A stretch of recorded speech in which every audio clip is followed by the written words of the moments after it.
It is currently 5:03 a.m. on launch day for the RTX 50 series. We are on our way to Tustin. We're going to be doing a live build there. Apparently, the camp out line is around the entire building and making it back to the main street. I don't really know what to expect today. Okay, what's up? So we finally made it down to the store. Yeah, the line is all the way around the block, which is kind of crazy. Also, what's also sort of crazy is the group that just came in just found out they're getting Founders Edition cards, which is kind of awesome because I don't think that anyone was expecting Founders Edition cards at the Micro Center. I think they had even announced at some point, like, we don't have Founders Edition cards. Surprise, they have Founders Edition cards. Anyway, our parts and stuff are here. So this is what we're gonna be building with. I want to preface something really quickly. Yes, this is a Zotac 5090. This did not come from store inventory. Zotac actually brought and hand delivered this card to the store for this build. So this did not come out of any of the store inventory stuff. This came from like Zotac headquarters.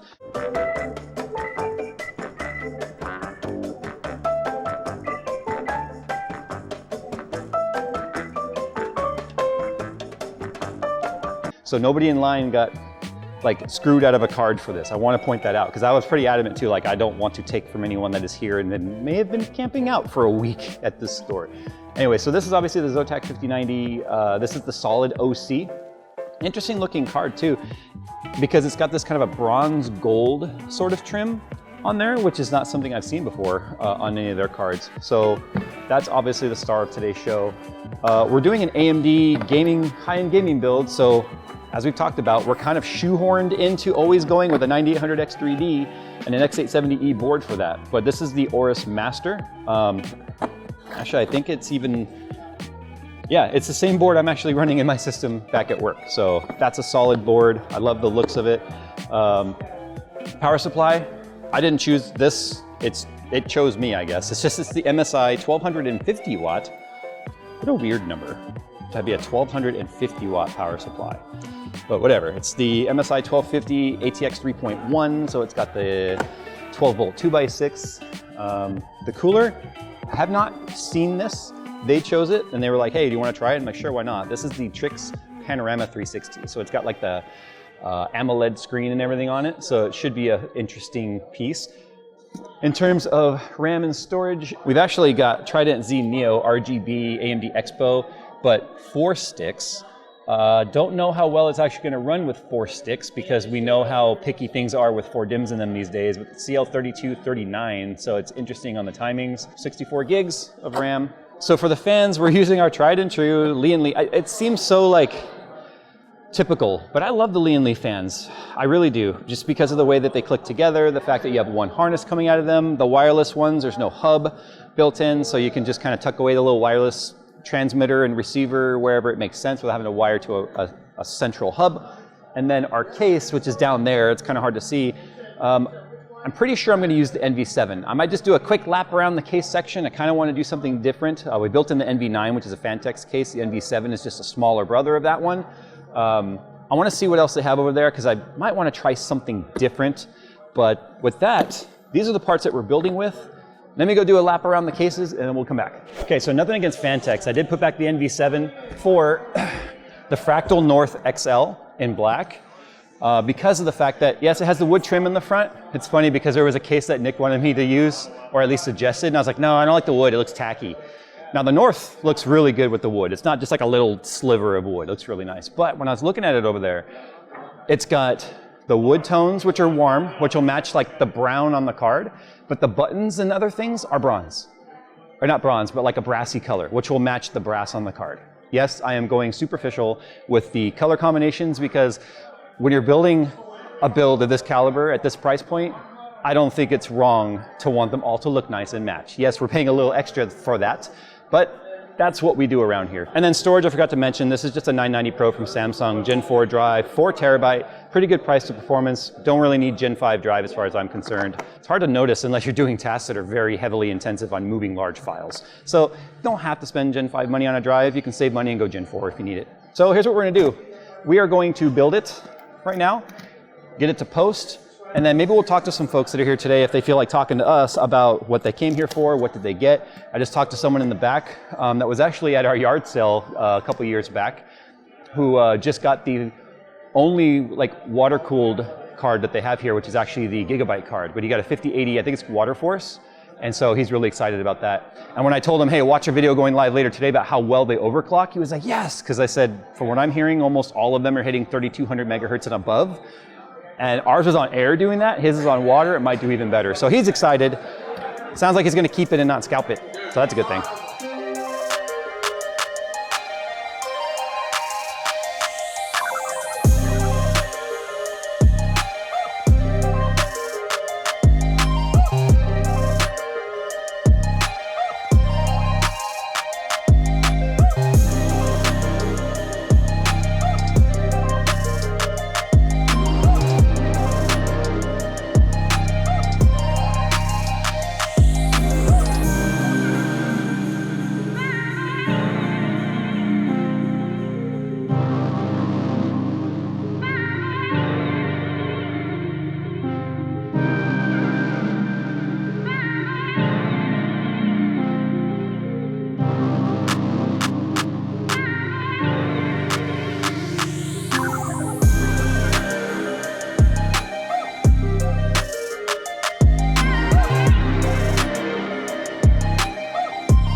All right, here it is, it's built. So you can see why I chose the Fractal Design North XL now. I think the color skew, or the color scheme goes together really well with this cooler. In fact, to be honest, if I was just gonna say screw lighting altogether, I should have threw Noctua fans in here. I think it's one of the few builds that would actually go really well with that tan and brown, given the wood tones and the tan on the card. Anyway, a couple things to talk about here. The Trix cooler here, the 360, what's it called? The panoramic. It's pretty awesome. It's got the AMOLED screen. I saw this at a Computex with Computex coverage, and I kind of forgot all about it. So we're getting to kind of mess around with it for the first time.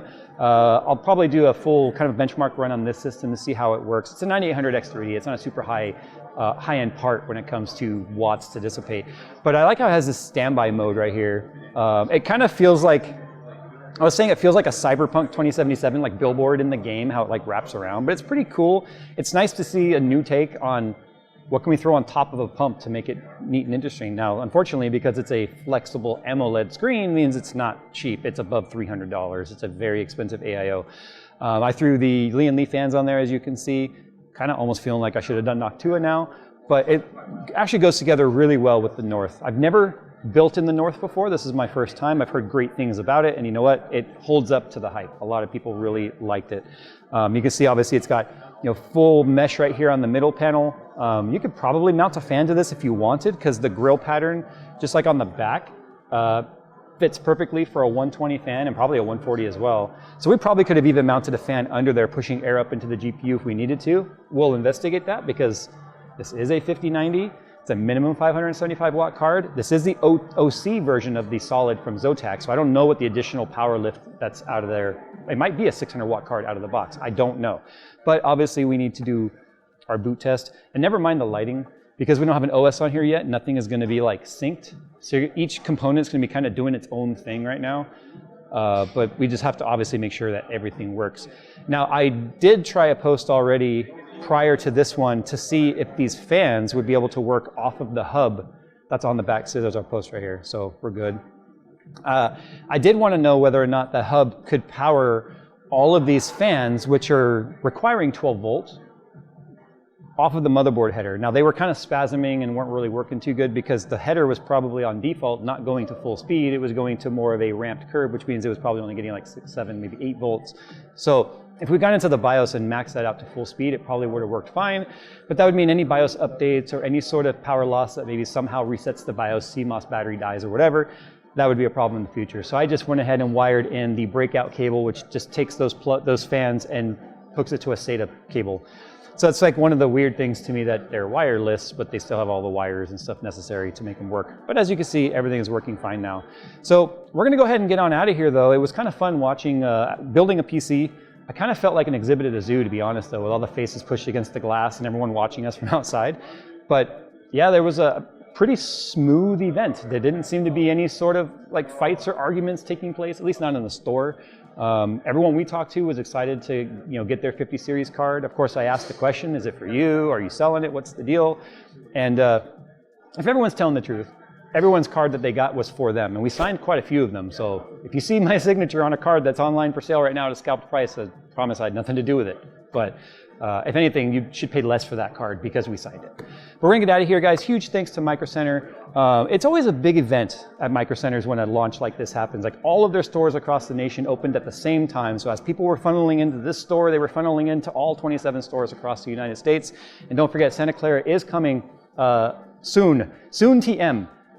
Trust me, we could use another store in California, especially the Bay Area. So we talked to people that drove in from all over Southern California, Phoenix, neighboring states, Nevada, to have a shot at getting this card. And I won't say his name, but I'm gonna tell you one quick story that I thought was kind of funny. A guy drove in from Phoenix to try and get a card, and he barely missed the cutoff to get the voucher. But his wife, who stayed home, got one online. So she's been rubbing it in that I got to stay home and didn't have to wait outside for 2 days, and I got a card and you didn't, haha. So that kind of sucks, but that's the name of the game when it comes to low quantities and such. But anyway, guys, thanks for watching. Huge thanks to Micro Center for bringing us out to build.